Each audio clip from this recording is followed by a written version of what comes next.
Chị chống tệ tệ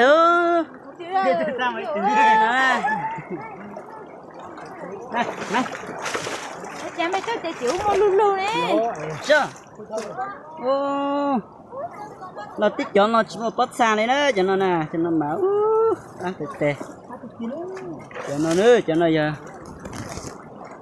dê hồ ta dê kinh dê nó cho nó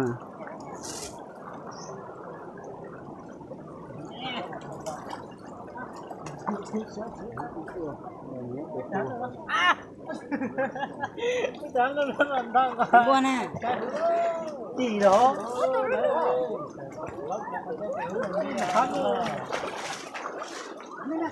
ôi chi nước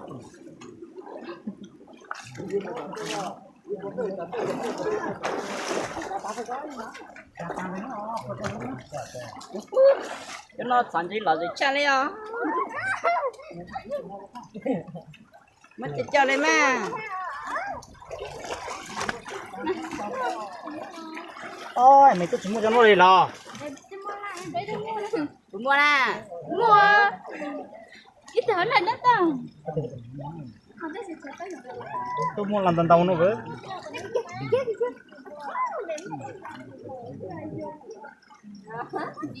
nè nè cho nó này không cho nó lo nó phải thiếu lúa rồi có khỏe là còn cậu phải hút ta nè nè sản gì đi nó mà bảo gì tê tê đi giờ nó thảo mỏng như với bò cho bé chọn tên rồi đi còn gì nữa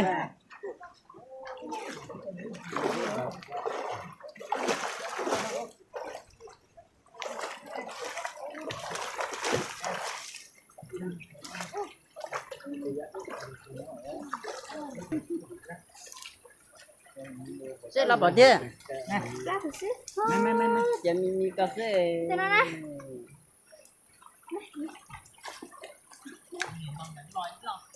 uống đông chút chút có thể đến máy cơ không học được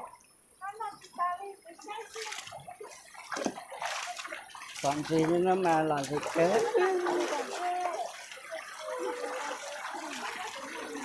một cái nữa đang sửa chỉ một chỗ luôn đâu mà tôi chọn gì bây hồ tàn gì lạnh nó xí có thằng nào này thì lấy ha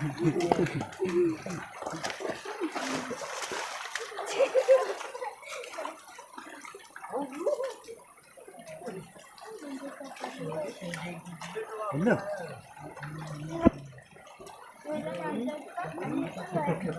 má chú má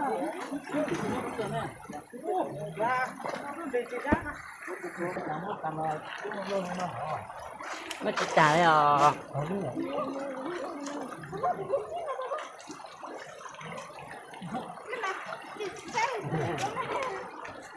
đừng có tàng nhá gì đấy à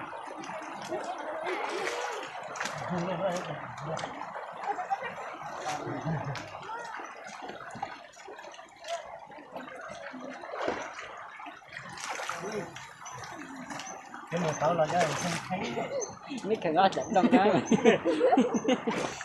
ô giờ mới lấy tàu tiền mới lo lên có tới chỉ sợ giờ sợ lên uể để lần nào chứ là tè lần nào cứ này trong này cái lần nào đây rồi nè nè nè bom bom ôi rồi ô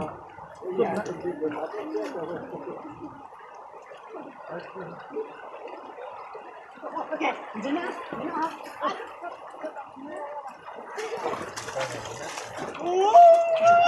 mỗi lần nó sao ra chỉ trong nè cho có dàn chế ăn chưa đúng không nó tàn chỉ nặng tay cho tàn chỉ cơ coi rồi câu nặng đấy đi mà ai xếp tầng này nào đi mà ơi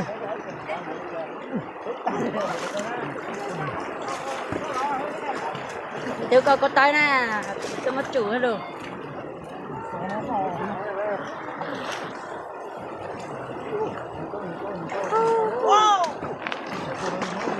cho tiền nước tao luôn luôn tao chỉ rượu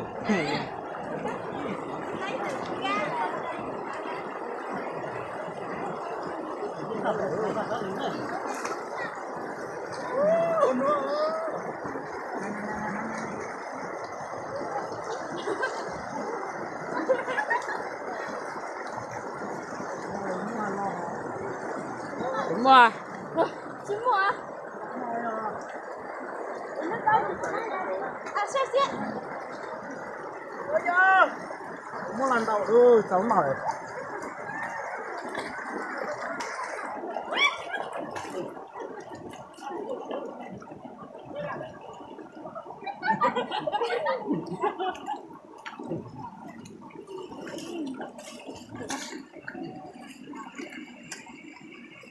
Lấy từng bọc.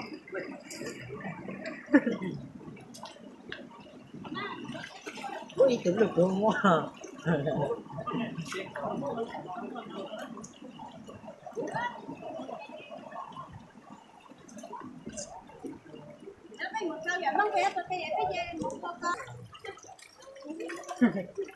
nó cũng khó. Để cho nó lè.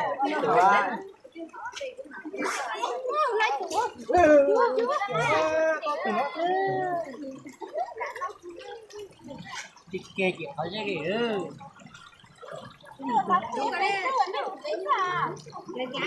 Nó mới chạy ra kìa.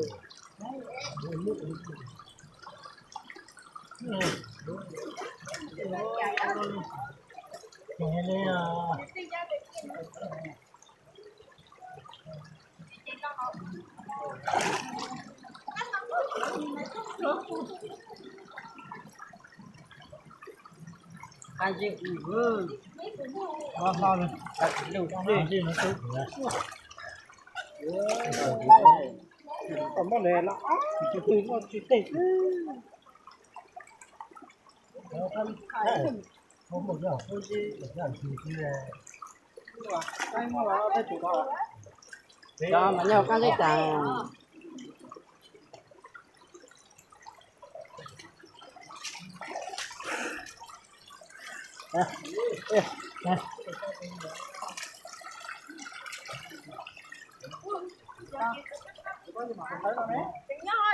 Không có máu hay là được rồi.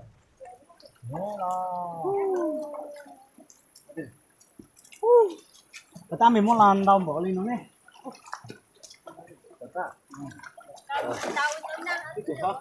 Họ sẽ eo chỉ chạy mất làm mẫu sờ. Họ sai gì vậy?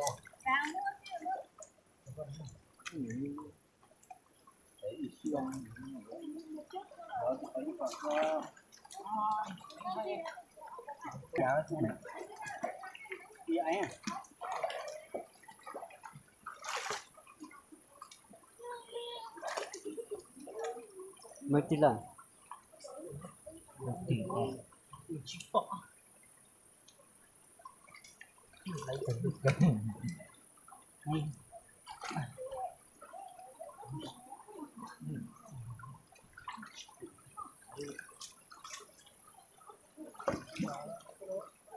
Dần dần nó sợ ấy à vì nó mua được chứ quá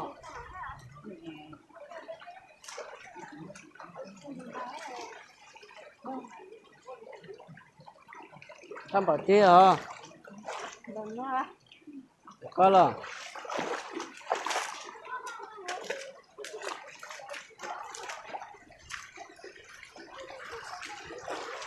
Có bảo tí à? Tao sáng kia su.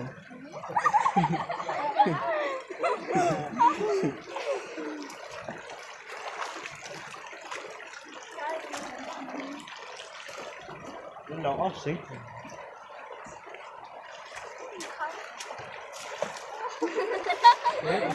Dành cho